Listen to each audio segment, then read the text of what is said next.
देखना स्टार्ट करेंगे हम वायु तत्व की राशि में। मैंने आपकी अग्नि और पृथ्वी डिस्कस कर ली है, ठीक है। प्लेलिस्ट में वीडियो देखिए। वायु तत्व की राशियां कौन सी होती है? 3 नंबर मिथुन की राशि होती है, 7 नंबर कुंभ राशि होती है और 11 नंबर आपकी कुंभ राशि, 7 नंबर तुला राशि और 3 नंबर आपकी कौन सी होती है? मिथुन राशि होती है, ठीक है।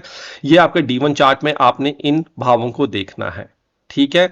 अब D9 चार्ट में आपको देखना है किन घरों को? D9 चार्ट में आपको 2 राशियों को देखना है, फिर से 12 नंबर की राशि को और 2 नंबर की राशि को। तो 122 याद कर लीजिए, ठीक है। 12 नंबर किसकी हो गई? आपकी मीन बृहस्पति की होगी और 2 नंबर किसका हो गया? ये आपका टॉरस का हो गया, ठीक है। आगे बात समझ में, ठीक है। अब आपने देखना है कि आपके चार्ट में, ठीक है, कहां पे 3 नंबर और कौन से ग्रह बैठे हुए हैं। 9 में से कोई भी ग्रह 3, 7, 11 में बैठ के हो सकते हो, ठीक है। दूसरा काम क्या करना है? डिग्री देख लेना है, ठीक है। नहीं तो आप सीधे जाके अपने नमाश में देखिए कि 12 और 2 नंबर की राशि में कोई ग्रह बैठा हुआ है, ठीक है। और क्या वो ग्रह आपके D1 चार्ट में 3, 7, 11 में बैठा हुआ है? एक पहला केस अगर ऐसा है तो ये पुष्कर नवमांश है। इसकी कंफर्मेशन कैसे करनी है?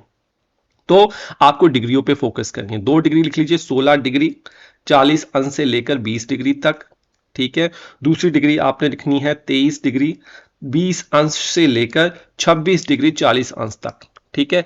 अगर आपका प्लैनेट, आपका ग्रह, कोई भी ग्रह 9 के 9 ग्रहों में से 3, 7, 11 की राशि में नंबर कहीं भी लिखे हो सकते बैठे हुए हैं और उनकी डिग्री इनके बीच में आती है, 16 डिग्री से लेकर 20 डिग्री के बीच में, ठीक है, तो वो 12 नंबर की राशि में आपको दिखेगा आपके नवमांश में, ठीक है। अगर किसी प्लैनेट की डिग्री इन्हीं राशियों में होनी चाहिए, 23 डिग्री 20 डिग्री से लेकर 20 क्लास से लेकर 26 डिग्री 40 अंश के बीच में हो तो वो आपका टॉरस में जाएगा, ठीक है। क्लियर हो गया? यही ग्राफ मैं आपको दिखा देता हूं, देखिए ग्राफ लगा दिया आपका, ठीक है। तो देखिए वायु तत्व मिथुन तुला कुंभ, डिग्रियां आपने देख ली यहां पे, ठीक है। डिग्री इतनी होनी चाहिए, मतलब जो भी ग्रह यहां पे बैठेंगे आपके D1 चार्ट में, अगर वो इस डिग्री से इस डिग्री के बीच में है तो मीन में जाएंगे, ठीक है। अगर 23 डिग्री से 20 डिग्री के बीच से लेकर 26 डिग्री 40 अंश के बीच में है तो वो वृषभ में जाएंगे। नोट कर लिया आपने? आइए अब मैं एक चार्ट एग्जांपल ले रहा हूं अपने एक मेंबर की, जो कि हमारे ज्वाइनस करके हमारे प्रीमियम मेंबर हैं और जो कि हमारे मॉड्यूल्स एस्ट्रोलॉजी के सीख रहे हैं एक्सक्लूसिव। आप भी सीख सकते हैं, अभी मेंबरशिप ले लीजिए और हमारे मॉड्यूल्स जो बनाए गए हैं स्पेशल आपके लिए, चाहे आप गृहिणी हो, घर बैठे हो, कुछ आता हो या ना आता हो, कुंडली का ABCD 0 हो, आप वहां से सीख सकते हैं। अभी ट्राई कीजिए, मेंबरशिप की फीस मात्र 160 रुपए से स्टार्ट है, ठीक है। अब यहां पे इनका जो चार्ट था वो मैं किसी पुरुष का ले रहा हूं, ठीक है, जो कि आज 21 साल की उम्र में है और एक अच्छे इंटरप्रेन्योर हैं, ठीक है। यहां पे वो वर्गों में उनका जन्म हुआ, 6, 7 नंबर इस तरीके से उनके लिखे हुए थे, ठीक है। अब आपने क्या करना है, इसी तरीके से अपना चार्ट ले लेना है, ठीक है।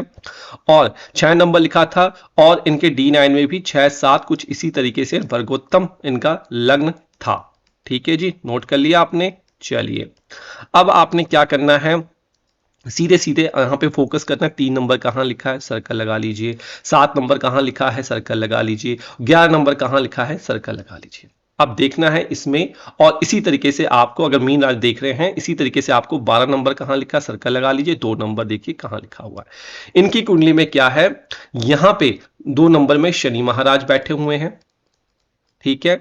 11 नंबर में मंगल देव बैठे हुए हैं और 3 नंबर में बुध देव बैठे हुए हैं, ठीक है।